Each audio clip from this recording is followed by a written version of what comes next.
tree overview.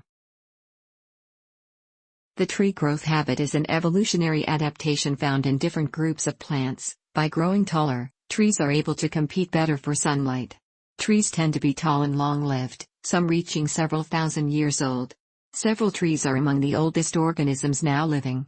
Trees have modified structures such as thicker stems composed of specialized cells that add structural strength and durability, allowing them to grow taller than many other plants and to spread out their foliage. They differ from shrubs, which have a similar growth form, by usually growing larger and having a single main stem, but there is no consistent distinction between a tree and a shrub, made more confusing by the fact that trees may be reduced in size under harsher environmental conditions such as on mountains and subarctic areas. The tree form has evolved separately in unrelated classes of plants in response to similar environmental challenges, making it a classic example of parallel evolution. With an estimated 60,000 to 100,000 species, the number of trees worldwide might total 25% of all living plant species. The greatest number of these grow in tropical regions, and many of these areas have not yet been fully surveyed by botanists, making tree diversity in ranges poorly known. The majority of tree species are angiosperms.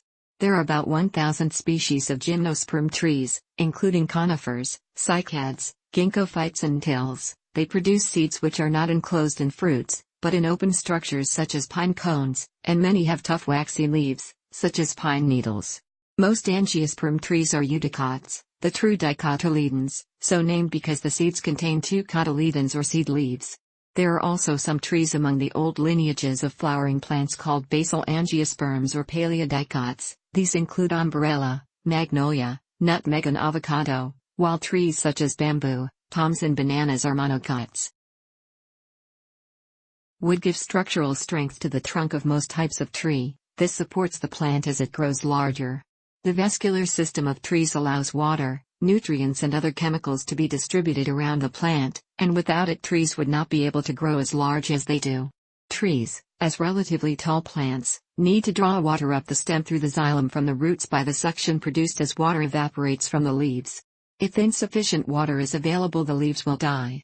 The three main parts of trees include the root, stem, and leaves. They are integral parts of the vascular system which interconnects all the living cells. In trees and other plants that develop wood, the vascular cambium allows the expansion of vascular tissue that produces woody growth. Because this growth ruptures the epidermis of the stem, woody plants also have a cork cambium that develops among the phloem.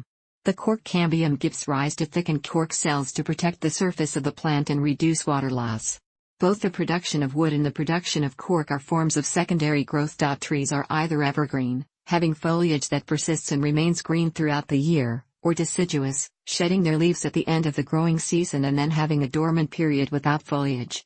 Most conifers are evergreens, but larches, larix and pseudolarix, are deciduous, dropping their needles each autumn, and some species of cypress, Glyptostrobus, Metasequoia and Taxodium, shed small leafy shoots annually in a process known as cladoptosis.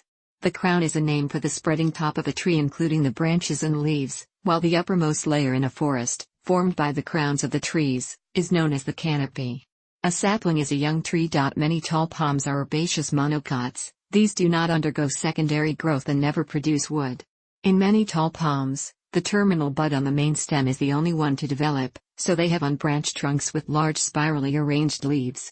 Some of the tree ferns, order Cyatheales, have tall straight trunks, growing up to 20 meters, 66 feet. But these are composed not of wood but of rhizomes which grow vertically and are covered by numerous adventitious roots.